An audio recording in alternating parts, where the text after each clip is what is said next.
하나님의 은총이 우리 모두에게 넘치기를 바랍니다. 우리 옆 사람과 이렇게 한번 인사하겠습니다. 재미있게 삽시다. 건강하게 삽시다. 축복받고 축복하며 삽시다. 재건축합시다. 감사합니다. 이 시간 우리에게 주신 하나님의 말씀은 출애굽기 15장 22절부터 27절까지 말씀이 되겠습니다. 모세가 홍해에서 이스라엘을 인도하며 그들이 나와서 수르 광야로 들어가서 거기서 사흘 길을 걸었으나 물을 얻지 못하고 마라에 이르렀더니 그곳 물이 있어서 마시지 못하겠으므로 그 이름을 마라라 하였더라. 백성이 모세에게 원망하여 이르되 우리가 무엇을 마실까 하며 모세가 여호와께 부르짖었더니 여호와께서 그에게 한 나무를 가리키시니 그가 물에 던지니 물이 달게 되었더라. 거기서 여호와께서 그들을 위하여 법도와 율례를 정하시고 그들을 시험하실새 이르시되 너희가 너희 하나님 나 여호와의 말을 들어 순종하고 내가 보기에 의를 행하며 내 계명에 귀를 기울이며 내 모든 규례를 지키면 내가 애굽 사람에게 내린 모든 질병 중 하나도 너희에게 내리지 아니하리니 나는 너희를 치료하는 여호와임이라. 그들이 엘림에 이르니 거기에 물샘 12과 종려나무 이런 그루가 있는지라. 거기서 그들이 그물 곁에 장막을 치니라. 아멘. 하나님께서 우리 민족에게 주신 큰 은혜와 복이 많습니다. 그 가운데 하나가 뛰어난 설교자를 이 땅에 보내주셨다는 것입니다. 오늘 말씀을 전해주실 우리 이동훈 목사님의 설교를 통해서 얼마나 많은 사람들이 예수님을 믿고 삶이 변화되고 하나님의 사람으로 세상을 변화시키는 도구가 되었는지 모릅니다. 귀한 목사님 나오셔서 이제 한민족의 고통의 비밀이라는 제목으로 말씀 전해주시겠습니다. 큰 박수로 환영해 주시기 바랍니다.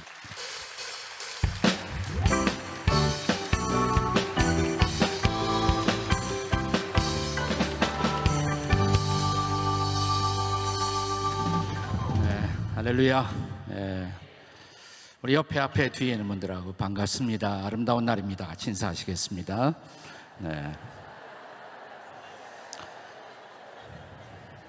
아직 다 도착하지 않은 것으로 알고 있습니다만은 한국 땅이 현재 살고 있는 주소가 아니고 해외에서 오신 분들만 한번 손 들어보세요. 해외에서 오신 분들, 그분들을 한번 박수로 환영하시겠습니다. 축복하겠습니다.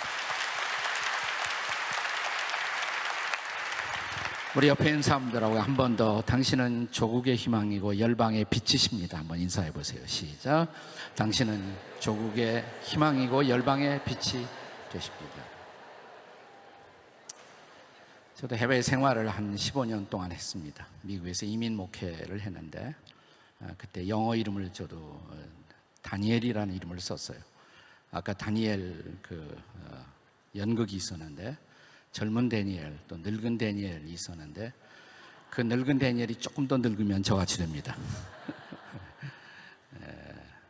반갑습니다. 오늘 우리는 한국이라는 땅을 조국 혹은 모국이라고 부르는 공통점을 기반으로 해서 이 자리에 모였습니다. 한국사를 연구하는 사람들은 우리가 살고 있는 한반도 작은 이 땅에 국가가 생긴 이래로 외국을 대항해서 외국의 침략을 받아 일어났던 크고 작은 전쟁의 횟수가 무려 900여 회라고 합니다. 900번이나 전쟁을 치는 나라예요. 대략 7년마다 한 번씩 우리는 전쟁을 겪은 것입니다. 그리고 전쟁을 통해서 전쟁의 가난을 피해 우리는 흩어졌고 또 흩어진 그 땅에서 세계 열방 가운데서 고난을 또 경험했습니다. 그래서 기독교 사상가인 고 함석헌 선생은 우리 민족을 가리켜서 순환의 여왕이다라는 별명을 붙였습니다. Queen of Suffering, 순환의 여왕, 순환의 민족이라고 불렀습니다. 아직도 한반도는 이 남북 대치의 상황 속에서 지구상 유일한 민족 분단의 아픔을 겪고 있습니다. 도대체 이 지구상의 작은 나라, 작은 땅, 이 한반도에서 우리로 이런 고통을 겪게 하신 하늘의 뜻은 도대체 어디에 있을까요? 한민족의 역사적 고통의 비밀, 그것이 궁금합니다. 지상에서 남북 분단을 포함한 한민족과 가장 유사한 고통을 겪어야 했었던 또 하나의 민족이 있다면 그것이 바로 이스라엘 민족일 것입니다. 오늘 우리는 이스라엘이라는 한 민족 공동체가 시나이 광야를 여행하면서 마라의 땅에서 겪었던 고난의 의미를 묵상하면서 우리가 속한 이 민족에게 허용된 고난의 역사적 의미를 잠시 묵상해 보고자 합니다. 어느 공동체나 기쁨과 환희의 순간이 있습니다. 출애굽기 15장, 오늘 본문이 포함되어 있는 출애굽기 15장은 바로 한 민족이 겪었던 기쁨과 환희의 절정의 순간을 묘사하고 있습니다. 이 15장 1절은 찬양으로 시작하고 있습니다. 아마도 성경에서 가장 본격적인 찬양의 장이 출애굽기 15장일 것입니다. 그들은 민족적으로 찬양하고 있습니다. 뿐만 아니라 이어지는 말씀 계속 읽어보면 20절에서 모세의 누이 미리암의 인도로 모든 여인들이 나와 한바탕 춤의 축제를 벌이고 있습니다. 그들은 찬양하고 있고 그들은 춤추고 있습니다. 그들은 축제를 벌이고 있습니다. 왜 그랬을까요? 오늘 우리가 본문이 출애굽기 15장인데 14장 때문에 그런 것입니다. 14장에 일어났던 사건, 홍해바다의 기적. 이 바다의 기적을 통해서 그들은 하나님의 구원의 손길을 보았습니다. 그를 따라오던 적을 바다에 묻으시는 하나님의 심판의 손을 보았습니다. 그리고 그들을 지키시고 보호하시는 하나님의 구원의 손길을 보았습니다. 어찌 찬양하지 않을 수 있겠으며 어찌 춤추지 않을 수가 있겠습니까? 그러나 문제는 이 축제가 오래가지 않았다는 것입니다. 홍해바다를 건너 그들이 광야로 나와서 사흘을 걷는 동안 그들은 단 한 방울의 물도 취할 수가 없었습니다.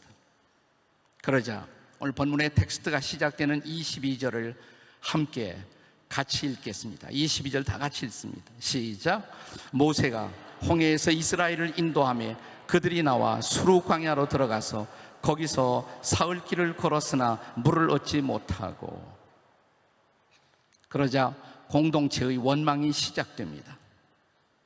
24절은 그런 원망하는 백성들의 모습을 우리에게 보여주고 있습니다. 사흘 전에 찬양하던 백성, 사흘 전에 축제를 벌이고 춤추고 있었던 그 백성들이 사흘 만에 그들은 원망하기 시작했습니다. 그들의 파티는 사흘 만에 끝났습니다.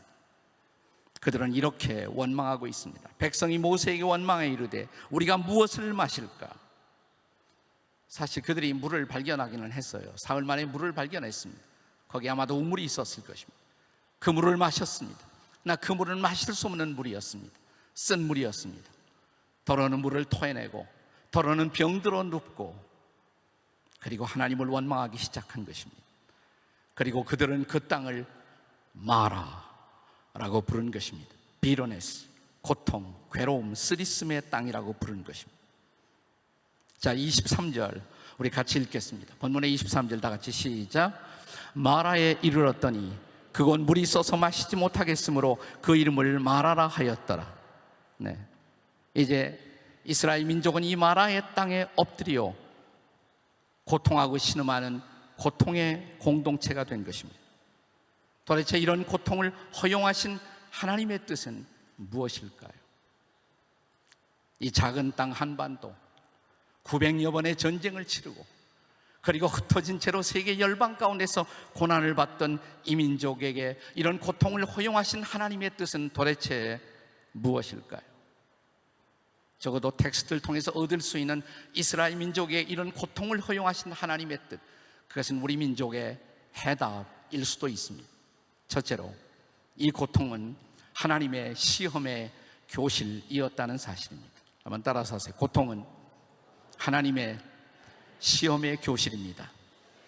옆에 사람에게 한번 해보세요. 시작. 고통은 하나님의 시험의 교실입니다. 본문의 25절을 보실까요? 25절 같이 한번 읽겠습니다. 시작. 모세가 여호와께 부르짖었더니 여호와께서 그에게 한 나무를 가리키시니 그가 물에 던지니 물이 달게 되었더라. 거기서 여호와께서 그들을 위하여 법도와 율례를 정하시고 그들을 시험하실세. 마지막에 쓰여진 단어가 시험하실세. 영어 성경에 보면 테스트라고 있어요. 테스트. 저와 여러분은 다 학생 시절에 시험을 치른, 테스트를 치른 경험들을 다 갖고 계십니다. 질문 하나 하고 싶어요. 옛날 여러분이 학생 시절에 시험을 치르게 되었을 때, 시험이 다가오기만 하면 나는 시험이 너무너무 기다려지고 마음이 설레면서 나는 그 시험이 너무너무 기다려졌다, 이런 사람 한번 손 들어보세요. 아무도 없네요. 여러분은 지극히 정상입니다. 그러면 한 가지 질문을 더 하겠습니다. 그러면 아무도 좋아할 수 없는 시험, 이 시험이라는 것은 우리들의 교육제도, 우리들의 에듀케이셔널 시스템 안에서 시험은 영원히 없어져야 마땅하다라고 확신하는 분 한번 손 들어보세요. 딱 한 분 손 드셨습니다. 저 뒤에도 있나? 끝나고 두 분 저하고 상담을 하시겠습니다. 대부분의 분들은 제가 묻는 두 가지 질문 앞에 대답을 하지 않으셨습니다. 그것은 두 가지를 동의한 것이에요. 뭘 동의하셨습니까? 첫째로, 아무도 시험을 좋아할 수는 없다.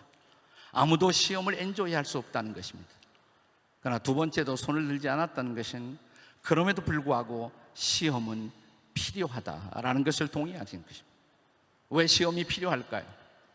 우리가 시험을 치르고 나면 어떤 과목에서 내 성적이 뒤떨어져 있는가를 발견합니다.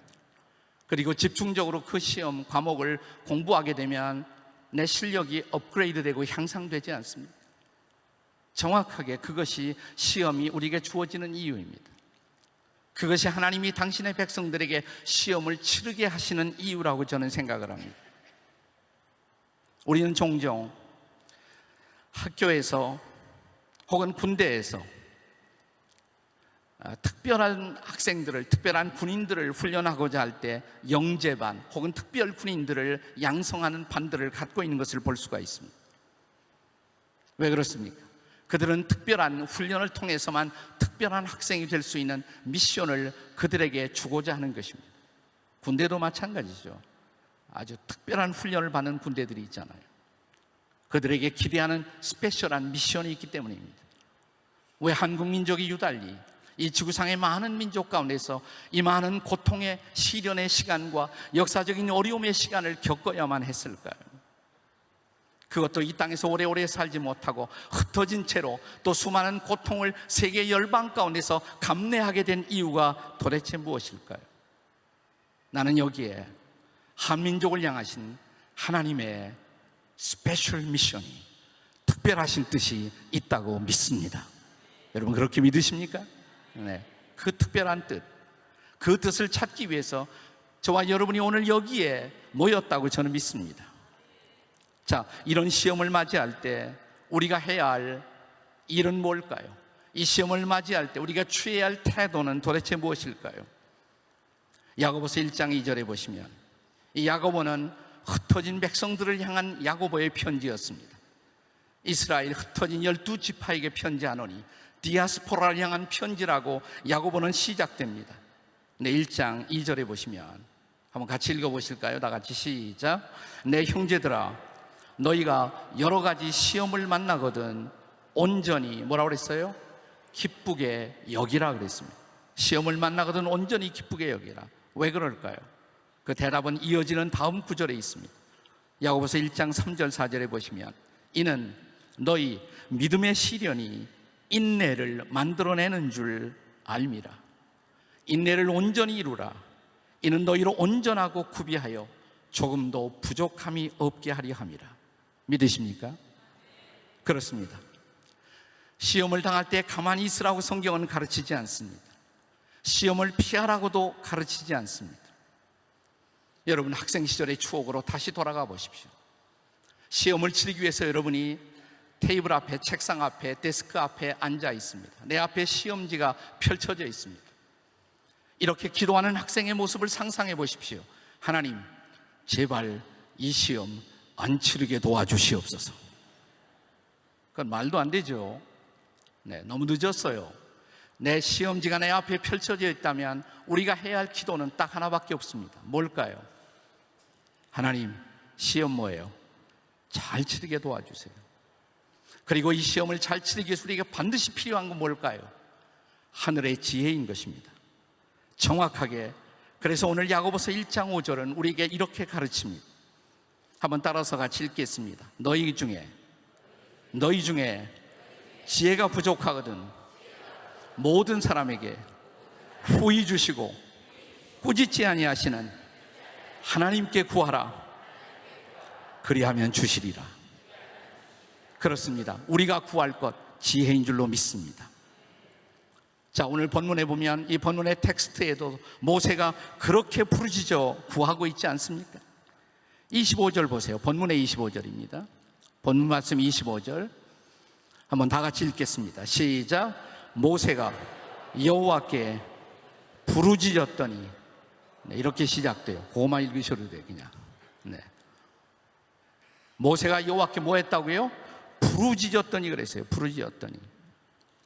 그랬더니 하나님께서는 모세로 하여금 한 나무를 보게 하셨습니다. 한 나무. 그리고 그 나무를 마실 수 없었던 그 물, 그 쓴 우물이 있는 그곳을 향해서 던지라는 하나님의 인도를 받습니다. 던졌습니다.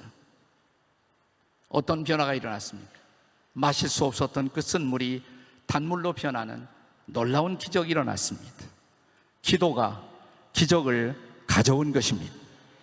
사랑하는 여러분, 우리 민족은 역사의 고난을 맞이하면서 이 고난 가운데 한 가지를 한국 민족이 특별히 배운 것이 있습니다. 엎드려 기도해야 한다는 사실입니다. 그래서 우리는 힘들 때마다, 어려울 때마다, 가슴을 쳐야 하는 순간이 올 때마다, 울고 싶은 순간마다 우리는 그것을 엎드려 구하는, 아니 부르짖어 구하는 기도로 대신했습니다. 한국 교회를 외국 교회에서 이해할 때 우리가 한국 교회에 가장 많이 나눌 수 있었던 선물은 기도의 선물이었습니다. 그만큼 한국 그리스도인들은 하나님으로부터 기도의 훈련을 받았습니다. 세계 유례사에 없는 한국 사람만의 독특한 기도, 그 기도가 뭔지 아세요? 통성기도예요. 통성기도. 여러분, 통성기도, 한국 사람의 통성기도를 외국 사람들은 잘 이해하지 못한다는 걸 아시죠? 네. 함께 떠들고 소리 지르는데 어떻게 기도가 되나? 이게 도대체 이해가 안 되는 거예요. 근데 우리는 그렇게 부르짖어 기도하지 않으면 기도가 안 되잖아요. 이제는 꽤 알려졌습니다. 시카고의 얼바나라는 데서 세계 선교 대회가 열리는데 제가 한번 거기서 강사로 초청을 받았을 때 한국교회 통성기도를 소개하라는 그런 강의를 한 적이 있어요. 참 힘들더라고요. 네. 제목부터 설명하기가 힘들었습니다. Korean Way of Prayer. 괄호 그러고 통성기도를 뭐라고 쓰나 아무리 생각해도 생각나지 않아요. 그래서 그냥 TONGSUNG 통성 프레어 이랬습니다. 통성 프레어. 네. 그리고 일단 강의를 한 다음에 실습을 시켜봤어요. 다 같이 떠들어야 한다고, 소리를 질러야 한다고. 그런데 소리를 지르다 보면 어느 한순간에 옆에 사람 소리 지르는 것이 전혀 들리지 않는 경지가 온다. 그때 진정한 기도가 시작된다. 이게 참 이해가 잘 안 되는 거예요. 그럼에도 불구하고 우리는 이런 부르짖는 기도를 통해서 고난의 시간들을 극복했습니다. 통성기도와 함께 또 하나, 한국 사람 하나는 독특한 기도, 주여 삼창, 주여 삼창, 주여, 주여 삼창. 주여는 삼창을 꼭 해야 합니다. 주여 2번 하면 큰일 납니다. 주여 주여 하는 자마다 천국에 들어갈 것이 아니요 2번 하면 큰일 나요. 그래서 반드시 삼창을 해야 하는 것입니다. 네. 이게 주여 주 부르짖고 함께 엎드려 구하는 기도, 이 놀라운 기도의 선물. 우리는 새벽을 기도로 열었습니다. 그리고 한밤중에 철야 기도를 했습니다. 기도하며 무릎으로 우리는 이민족 역사의 가장 어려웠던 시기들을 극복했습니다. 그리고 지금도 극복하고 있습니다. 이 선물을 귀히 여기십시다. 기도를 주신 하나님을 찬양하십시다. 고난은 우리에게 아직 끝나지 않았습니다. 우리의 기도도 아직 끝나지 않았습니다. 우리는 계속 부르짖어 구할 것입니다.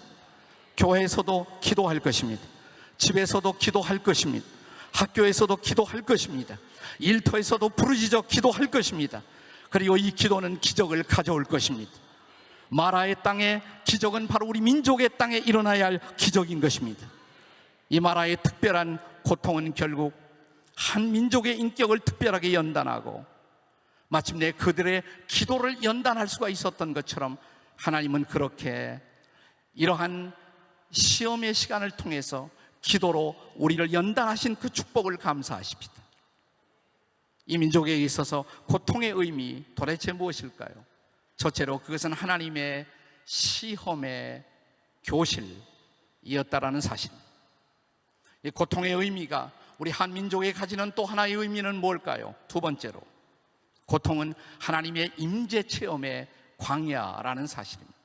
한번 따라서 해보세요. 고통은 하나님의 임재 체험의 광야입니다. 옆에 사람에게 해보세요. 시작. 고통은 하나님의 임재 체험의 광야입니다. 이미 우리는 이 고통이 하나님의 백성을 시험하는 혹은 연단하는 교실이라는 것을 나누었습니다. 그런데 도대체 하나님은 우리의 무엇을 가장 크게 시험하는 것일까요? 본문의 26절에서 우리는 그 해답을 발견합니다. 여기 이스라엘 백성이 마라의 땅에서 물로 말미암은 고통을 겪는 가운데서 주께서 또 하나 허락하신 것이 있어요. 그것이 뭐였습니까? 주의 율례였습니다. 그들을 위하여 법도와 율례를 정하사 그랬습니다. 즉 하나님의 말씀을 허락하신 것입니다. 이 고통 속에 주의 말씀을 새롭게 허락하신 의도가 어디에 있다고 생각하십니까?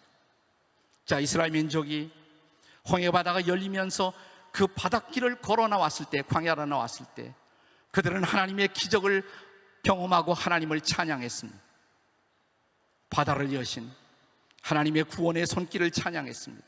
하나님의 기적의 놀라운 능력을 찬양했습니다. 그러나 지금 마라의 땅에 고통을 겪게 하시는 이유, 그러면서 하나님의 말씀을 새롭게 주시는 이유가 어디에 있다고 생각하십니까? 내 기적을 보고 나를 찬양했던 너희들, 오늘의 이 고통 속에서도 이 말씀을 다시 붙들고 찬양할 수 있느냐고. 내가 어려웠을 때뿐만 아니라, 내가 하나님의 기적을 체험했을 뿐만 아니라 고난과 시련을 경험하면서도 동일하게 하나님의 말씀을 붙들고 하나님을 찬양할 수 있느냐를 하나님은 묻고 계신 것입니다. 그렇습니다. 만약 그렇게 할 수 있다면 그들은 이 시험에 합격하는 것입니다. 그리고 이 시험을 통과할 수 있다면 나는 너희를 치료하는 여호와로서 내 인생의 길에 함께 동행하게 될 것이라고 약속하십니다. 이 고통이 없었다면 그 민족은 기도를 몰랐을 것입니다. 그리고 이 고통이 없었더라면 그들은 이 말씀을 붙들고 사는 영광을 몰랐을 것입니다. 무엇보다 이 고통이 없었다면 이 고통 속에 그들을 치료하시는 여호와, 야훼 라파, 야훼 로페, 치료하시는 하나님, 이 고통을 치유하시는 하나님의 놀라운 능력을 그들은 몰랐을 것입니다. 그렇습니다. 우리는 이제 이스라엘 백성들이 구체적으로 기도하고 말씀을 붙들고 일어서면서 하나님의 치유를 경험하는 것을 봅니다. 쓴 물은 단물로 바뀌었습니다. 여러분, 우리는 치유 그러면, 힐링 그러면 늘 육체의 병이 치료받는 것만 생각해요. 그것도 치유입니다. 소중한 치유입니다. 나 그것만이 치유가 아니죠. 오늘 여기서 마실 수 없었던 쓴 물을 단물로 바꾸신 하나님, 이것은 일종의 환경의 치유가 아니시겠습니까? 그렇습니다. 하나님은 우리의 몸만 치료하시는 것이 아니라 그분은 우리의 환경도 치유하십니다. 믿으세요? 우리의 상황도 치유하십니다. 믿으십니까? 우리의 역사도 치유하시는 하나님 믿으시나요? 우리의 시대도 치료하시는 하나님 믿으시나요?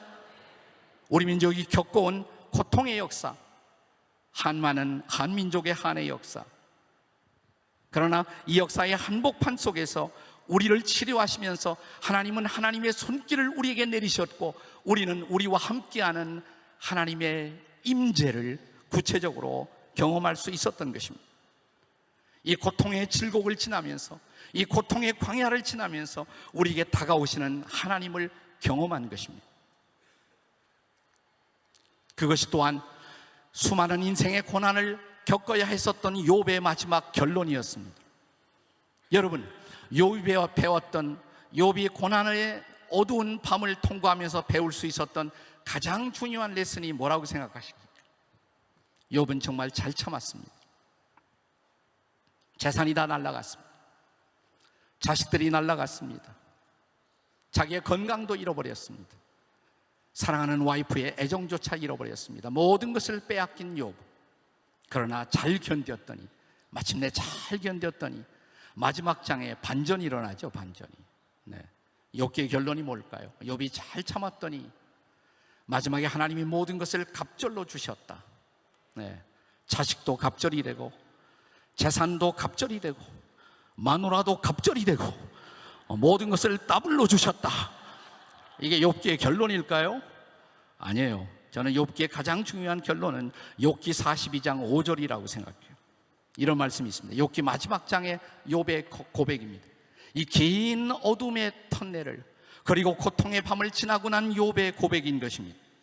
따라서 읽으세요. 내가 죽게 대하여 귀로 듣기만 하였사오나 이제는 눈으로 배움나이다.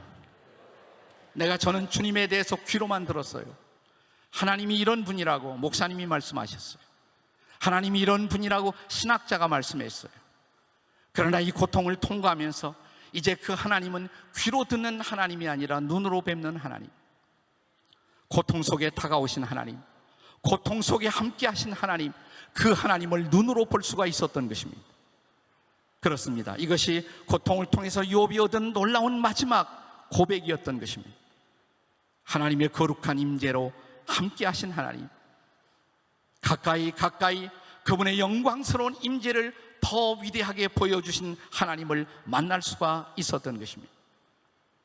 과거 우리 민족이 일제의 강점기의 식민지의 고난을 겪으면서 그리고 6.25 전쟁이라는 인류 역사 사상 미중유의 또 하나의 세계적 전쟁을 이 땅에서 겪으면서 우리는 찬송을 배웠습니다. 기도와 함께 찬양을 배웠어요. 여러분, 우리 신앙의 1세대, 2세대가 일제시대와 6.25의 고난을 겪으면서 제일 많이 불렀던 찬송이 뭔 줄 아세요? 어떤 분이 조사를 했더라고요. 네, 제일 많이 우리의 조상들이 불렀던 찬송 제1위 뭐겠어요? 내 주를 가까이 하려 함은 십자가 짐 같은 고생이나 주께 더 나가기 원합니다. 둘째가 천부의 의지 없어서 손들고 옵니다. 주 나를 박대하시면 나 어디 가리까? 내 죄를 씻기 원하여 피 흘려주시니 회개하는 마음으로 주 앞에 옵니다. 세 번째가 뭔지 아세요? 저 높은 곳을 향하여 날마다 나아갑니다. 내 뜻과 정성 모두와 날마다 기도합니다. 네 번째, 6.25 때 제일 많이 부르는 찬송이에요. 멀리 멀리 갔더니 처량하고 고나며 외로워 정처 없이 다니니 예수 예수 내 주여 지금 내게 오셔서 쉬 떠나지 마시고 함께 하소서. 공통된 고백이 뭡니까? 이 고통에도 불구하고 주님을 가까이 하겠다는 것입니다. 그리고 그는 가까이 오셨습니다. 우리의 고통받는 가슴들을 만져주셨습니다. 고통받는 우리의 손을 잡아주셨습니다. 그 하나님의 손을 잡고 우리는 우뚝 일어섰습니다. 할렐루야! 우리를 만져주시고 우리를 일으켜주신 하나님을 찬양하시기 바랍니다. 이 고통은 하나님의 임재 체험의 광야였던 것입니다. 우리 한민족에 있어서 이 고통의 또 하나의 의미는 뭘까요? 세 번째로, 고통은 하나님의 축복의 통로라는 사실입니다. 한번 따라서 하세요. 고통은 하나님의 축복의 통로입니다. 자, 옆에 뒤에 있는 사람 한 두 사람씩만 해보세요. 시작. 고통은 두 사람 하라고 그래서 두 사람, 또 한 사람 앞뒤로 한번. 네. 고통은 하나님의 축복의 뭐예요? 통로입니다. 고통이 하나님의 축복이라고요? 아니에요. 제가 고통이 축복이라고 그러지 않았어요. 고통은 여전히 고통일 따름입니다. 고통은 아픔이고, 고통은 눈물이고, 고통은 슬픔입니다. 그러나 고통은 하나님의 축복의 뭐예요? 통로라는 사실입니다. 하나님의 축복을 경험하는 통로가 될 수 있다는 사실입니다. 오늘 본문에서 이스라엘 공동체가 고통을 경험했던 곳, 그것은 시나이 반도의 수르 광야의 마라라는 땅이었습니다. 자, 그런데 그들이 하나님의 은혜로 거기서 하나님의 치유를 경험하고 벌떡 일어나 그 다음 도달했던 장소, 마라로부터 그 다음에 도달했던 장소가 어디였습니까? 엘림이었어요. 엘림. 자, 본문의 27절 한번 읽어봐요. 27절, 본문의 마지막 구절인데 27절 다 같이 시작. 그들이 엘림에 이르니 거기에 물샘 12과 종려나무 70그루가 있는지라. 거기서 그들이 그물 곁에 장막을 치니라. 자, 마라 이어서 그들이 도달했던 땅 뭐였다고요? 엘림이라는 곳이었습니다. 거기 갔더니 뭐가 있었어요? 물샘이 몇 개? 12개. 또 종려나무가 팜추리가 몇 개? 70그루. 사막에서 이런 곳을 만나면 우리는 보통 뭐라고 부릅니까, 이것을? 아니에요. 그런 건 오아시스가 아니에요. 사막에서 단 하나의 샘물만 있어도 오아시스입니다. 근데 샘물이 12개라고 그랬잖아요. 단 하나의 팜추리만 있어도 오아시스예요. 70그루예요. 이런 건 그냥 오아시스가 아니라 이런 건 환상의 오아시스, 이렇게 말하는 겁니다. 자, 조금 전까지 그들은 마라의 땅에 주저앉아 있었습니다. 마라의 땅에서 울고 있었습니다. 고통하고 있었습니다. 근데 일어났어요. 일어나서 조금 더 나아갔습니다. 남쪽으로 11km. 많지도 않아요. 11km 하면 가까운 것이죠. 오늘 이 근처에서 유숙하시는 분들 가운데 우리 특별히 한국 성도들, 여기 살고 있는 분들은 11km 이상을 다 오셨을 거예요. 11km 얼마나 가까운 것입니까? 아주 가까운 것이죠. 조금 내려오는 거예요. 조금 내려왔더니 엘림이 기다리고 있었습니다. 환상의 오아시스가 기다리고 있었어요. 그런데 방금 전까지 그들은 마라의 땅에서 울고 있었습니다. 마라의 땅에서 좌절하고 있었습니다. 마라의 땅에서 그들은 원망하고 있었습니다. 근데 조금만 더 참고 내려왔더니 환상의 오아시스가 기다리고 있었어요. 근데 문제는 그 엘림이 보이지 않았다는 것입니다. 사랑하신 여러분, 그러나 기억하십시다. 우리 눈에 보이지 않아도 하나님은 엘림을 준비하시는 하나님인 것을 믿으시기 바랍니다. 따라서 하세요. 하나님은 당신을 위해 엘림을 준비하십니다. 한번 해보세요. 옆에 사람에게. 시작. 하나님은 당신을 위해서 엘림을 준비하십니다. 그러니까 뭐예요? 조금만 더 가시면 돼요. 한번 해보세요. 옆에 사람에게. 조금만 더 가세요. 한 번 더, 조금만 더 참으세요. 조금만 더 가면 뭐가 있어요? 엘림을 다른 말로 환상의 오아시스가 있다니까. 근데 이게 보이지 않으니까 그들은 좌절하고 있었던 거예요. 조금만 더 기다리면 돼. 엘림을 준비하신 하나님, 고통을 통과한 백성들을 위해서 엘림을 준비하시던 하나님, 고통스러운 우리 민족의 역사의 아픔의 과정을 지난 우리를 위해서 오늘의 한국을 준비하신 하나님을 찬양하시기 바랍니다. 6.25 전쟁이 한참일 때 이 전쟁을 취재하고 있었던 종군 기자가 있었다고 그래요. 참호, 포탄이 오가는 참호 속에 들어가 있었던 흑인 병사 하나에게 누군가가 녹음기를 들이밀고 이렇게 물었다고 합니다. 이 순간 당신이 원하는 것이 무엇입니까? 포탄이 나르고 있는 전쟁터에 이 흑인 병사에게 당신이 이 순간 원하는 것이 무엇입니까? 이때 흑인 병사가 유명한 대답을 했대요. 그게 무선으로 타전되어서 전 세계 뉴스가 되었다고 합니다. 3마디 영어로 Give me tomorrow. 나에게 내일을 주십시오. 나에게 내일을 주십시오. 가장 커다란 비극은 내일이 없다는 것입니다. 미래가 없다는 것입니다. 그러나 성경의 하나님은 우리보다 앞서가시며 미래를 준비하시는 하나님, 그것이 우리의 하나님인 것을 믿으시기 바랍니다. 그것이 성경의 하나님인 것을 믿으시기 바랍니다. 그의 백성들을 위해서 내일을 준비하시는 하나님이십니다. 믿음은 그 보이지 않는 미래를 보게 하는 영적인 눈인 것입니다. 히브리서 11장 1절의 약속을 기억하십시다. 믿음은 바라는 것들의 뭐예요? 실상이요, 보이지 않는 것들의 증거인. 주께서 저와 여러분의 눈을 한번 열어주시기를 바랍니다. 고난의 질곡의 역사를 살아왔던 한민족 디아스포라 공동체의 눈을 열어주시기 바랍니다. 주께서 우리를 위해서 예비하신 미래를 보여주시기를 기도하십시다. 이 컨퍼런스를 통해서 하나님이 우리에게 약속하시는 미래를 볼 수 있기를 주의 이름으로 축원합니다. 우리는 고난 속에서 무릎 꿇고 기도를 배웠습니다. 고난 속에서 일어나 하나님의 말씀을 붙들었습니다. 그리고 하나님을 찬양했습니다. 그리고 마침내 우리는 우리의 엘림에 도달할 수가 있었습니다. 그러나 사랑하는 신 여러분, 엘림은 아직도 디딤돌에 불과합니다. 우리는 이 엘림을 통해서 마침내 약속의 땅에 프라미스드 랜드로 들어갈 수가 있어야 합니다. 우리의 축복을 위해서가 아니라 온 세상의 축복을 위해서, 아니 온 세상의 축복을 유통하는 민족이 되기 위해서 우리의 발걸음은 여기에 머물러서는 안 됩니다. 그렇습니다.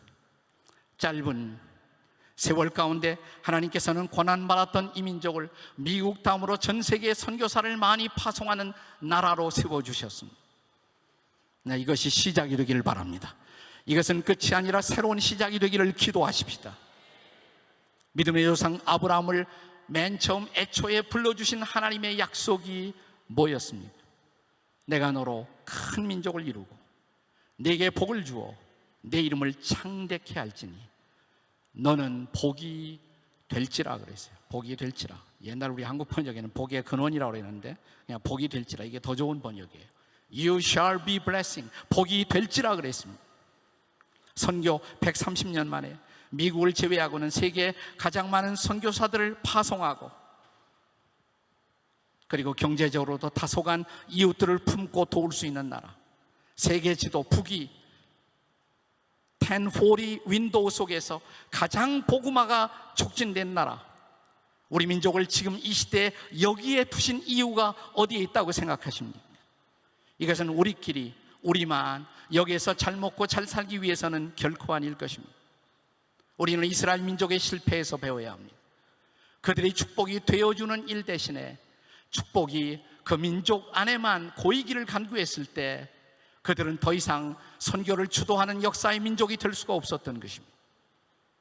그러나 우리가 이 역사의 교훈에서 배울 수만 있다면, 그리고 주기 위해서 존재하는 민족이 될 수가 있다면, 나누기 위해서 존재하는 민족이 될 수가 있다면, 흩어지기 위해서 존재하는 민족이 될 수가 있다면, 우리는 이 시대의 새로운 역사를 변화시키는 하나님의 공동체로 하나님이 쓰실 것을 믿어도 좋을 것입니다. 그렇습니다. 1세기, 지나가는 1세기에 이스라엘 민족을 흩어서 전 세계에 회당을 세워놓으시고, 바울은 가는 곳마다 그 회당에 들어가서 복음을 전하고 회당을 모체로 전 세계의 복음화를 이끌어갈 수가 있었다면, 오늘 이 시대에 한민족을 흩어놓으시고, 그리고 흩어놓은 곳곳마다 한인교회를 세우시고 거기서 하나님을 예배하게 하신 하나님, 이런 흩어진 디아스포라 공동체를 통해서 세계를 복음하려는 하나님의 원대하신 계획이 있음을 믿어도 좋을 것입니다. 옛날 청교도들이 고난과 박해 속에서도 그들의 순수한 신앙을 지키며 서로가 서로를 만날 때마다 주고받았던 아름다운 인사, 서양 사람들이 지금 보통 인사처럼 자주 쓰는 말이 있습니다. 가장 좋은 것은 아직 오지 않았습니다. The best is yet to come. 가장 좋은 것은 아직도 오지 않았습니다. 그렇습니다. 한국 교회를 위해서 가장 좋은 시간은 아직 오지 않았습니다. 많은 사람들은 한국 교회가 이제 수명을 다했다고 말합니다. 아닙니다. 만약 우리가 다시 선교를 위해서 우리 자신의 모든 것을 내어놓을 수가 있다면, 다시 붙들기 위해서 존재하는 민족이 아니라 내어놓기 위해서 존재하는 교회로 새롭게 태어날 수가 있다면, 오늘은 한국교회 새로운 시작이 될 것입니다. 그런 의미에서 가장 좋은 때는 아직도 오지 않았습니다. 한국교회를 위한 가장 좋은 시간 아직 오지 않았습니다. 가장 좋은 때는 아직 오지 않았습니다. 외쳐보세요. 시작. 가장 좋은 때는 아직 오지 않았습니다. 그렇습니다. 우리를 위해서 준비된 위대한 미래 엘림을 기대하십시다. 믿음으로 그 약속의 땅에 들어가십시다. 그리고 그 땅에서 그 기업을, 축복을 분배하는 위대한 꿈을 꾸십시다. 그 어느 날 각 나라와 족속과 백성과 방언 가운데서 헤일 수 없는 수많은 사람들이 주의 보좌 앞에 함께 모여와 거룩하심이 보좌에 앉으신 하나님의 어린 양에게 있도다 찬양할 그날을 꿈꾸십시다. 우리를 통해 전 세계 모든 민족들이 함께 주의 보좌 앞에 나와 구원하심이 우리 하나님과 어린 양에게 있도다고 찬양할 그날, 그 영광의 날, 그 위대한 날을 위해서 이 자리에 모인 것입니다. 이 컨퍼런스가 그 위대한 꿈을 꾸는 놀라운 시간이 되기를 찬양하십시다. 할렐루야. 이것이 우리의 비전입니다. 이것이 우리가 여기에 모인 이유인 것입니다. 이것이 우리가 기도하고 있는 이유인 것입니다. 이것이 우리가 살아있는 이유인 것입니다. 기도하시겠습니다. 다 함께 기도하시겠습니다.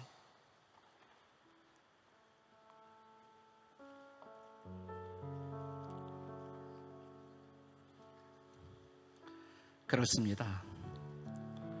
우리 민족사의 그 수많은 고통뿐만 아니라 그 고통 속에서 나도 예외일 수 없었던 내가 받은 고통, 내 가족이 받았던 고통, 그러나 그 고통은 결코 의미 없는 고통이 아니라고, 그 고통을 통해서 하나님은 우리를 연단하셨고, 우리는 고통을 통해서 하나님을 더 가까이 경험했고, 그 하나님을 붙들었고, 이제 일어나 우리는 그 하나님을 증거하는 사람으로 우뚝 선 것입니다. 그렇다면 하나님, 이 고통 때문에 주저하지 않게 도와주시옵소서. 이 고통 때문에 좌절하지 않게 도와주시옵소서. 이 고통을 통해 내일의 희망을 바라보게 도와주시옵소서. 한국교회가 다시 한번 일어나게 도와주시옵소서. 한국교회를 살려주시옵소서. 선교의 새로운 시작이 되게 해주시옵소서. 이 디아스포라 컨퍼런스가 한국을 살리고 열방을 살리는 놀라운 컨퍼런스가 되게 해 주시옵소서. 우리 주여 3번 부르짖고 기도하시겠습니다. 주여, 주여, 주여. 기도하시겠습니다. 오 하나님 감사합니다. 오 하나님, 우리가 주 앞에 왔사오니 오 하나님 오셔서 우리의 마음을 만져주시고 우리의 심령을 만져주시며, 하나님이 우리의 소망이시고 하나님이 우리의 희망이시고 하나님이 우리의 비전이신 것을 보게 해 주시옵소서. 주님이 함께 하시면 우리가 결코 무너질 수가 없사오니, 오 주님, 우리와 함께 하사 우리를 통해서 하늘의 위대한 꿈을 이루는, 비전을 이루는 놀라운 나아갈 수 있도록 성령으로 도우시고 역사하시고 인도해 주시옵소서. 도와주시옵소서. 오 아버지 하나님, 오 아버지 하나님, 오 아버지 하나님, 할렐루야. 우리에게 이 고통과 아픔을 통해서 우리를 연단하신 하나님을 찬양합니다. 우리가 여기서 결코 무너지지 않게 도와주시옵소서. 다시 일어서게 도와주시옵소서. 새롭게 다시 꿈을 꾸게 도와주시옵소서. 도와주시옵소서. 기도하겠습니다. 하나님, 이 고통 속에서 왜 이런 고통을 주시냐고 많이도 불평했습니다. 왜냐고 많이 부르짖었습니다. 왜 하필이면 나에게, 우리에게, 우리 가정에게, 우리 민족에게, 우리 한국교회에 이런 고통을 주시느냐고. 나 이제 조금은 이해할 수 있을 것 같습니다. 이 고통을 통해서 하나님이 우리를 연단하려는 놀라운 시험이었다면 이제 기쁘게 이 시험에 임하겠습니다. 이 시험을 치르겠습니다. 지혜를 주시옵소서. 이 시험을 돌파하게 도와주시옵소서. 이 시험을 극복하고 우리로 하나님이 원하시는 사람으로 주 앞에 서게 해 주시옵소서. 그리고 하나님을 더 가까이 경험하게 도와주시옵소서. 더 깊이 경험하게 도와주시옵소서. 하나님은 우리의 모든 것이 되십니다. 우리 주님, 주 예수님이 십자가에 매달려 내 하나님, 내 하나님, 어찌하여 나를 부르짖으셨나이까, 버리셨나이까 부르짖을 수밖에 없었던 것처럼 동일한 부르짖음으로 부르짖었던 우리 민족에게 하나님은 가까이 다가오셨습니다. 그리고 그 주님이 우리의 소망인 것을, 우리가 보아야 할 표본인 것을 보게 해주셨습니다. 고난을 받으시고 마침내 부활하신 주님, 그가 우리의 민족의 소망이십니다. 그가 우리의 복음이십니다. 그가 우리가 전해야 할 메시지이십니다. 우리를 위해 죽으시고 다시 사신 그리스도, 그분만이 우리 민족의 소망이고 열방의 소망이 되십니다. 이제 우리가 고난 속에 이 복음 받았사오니 열방 가운데 이 복음을 전하는 민족으로 한 번 더 우리를 써 주시옵소서. 부족하지만 연약하지만 주님 원하시면 우리가 그 쓰임을 받도록 준비하겠사오니 우리를 도와주시옵소서. 한국교회가 다시 한번 이기심의 껍질을 깨트리게 도와주시옵소서. 자신을 위해서만 존재하려는 그 자리에서 뛰어나오게 도와주시옵소서. 하나님이 한국교회를 쳐서 흔들고 있다면 흔들어서 흩어지게 도와주시옵소서. 그리고 다시 일어서게 도와주시옵소서. 다시 찬양하게 도와주시옵소서. 그리고 하늘의 비전을 보게 해 주시옵소서. 이 디아스포라 컨퍼런스가 열방을 향한 한국교회의 책임을 일깨우는 기회가 되게 하시고, 흩어진 디아스포라 리더들에게 열방 변화, 세상 변화의 놀라운 비전을 다시 한번 꿈꾸는 시간이 되게 해 주시옵소서. 세우시는 모든 강사들을 축복하시고, 참여하는 모든 분들의 가슴 속에 하늘의 비전을 채워주시며, 구체적으로 내가 해야 할 일이 무엇인가를 알게 해 주시옵소서. 이어지는 모든 컨퍼런스마다 성령님 말씀해 주시옵소서. 하나님이 주인이 되어 주시옵소서. 예수 그리스도 우리의 소망이십니다. 예수 그리스도 우리의 구원이십니다. 주님 사랑합니다. 주님 때문에 여기 모였사오니 그 주님 앞에서 내가 마땅히 살아야 할 이유를 다시 발견하는 컨퍼런스가 되게 해 주시옵소서. 우리 주 예수 그리스도의 존귀하신 이름으로 축복하옵나이다. 아멘. 우리 하나님께 찬양과 감사를 드리십시오.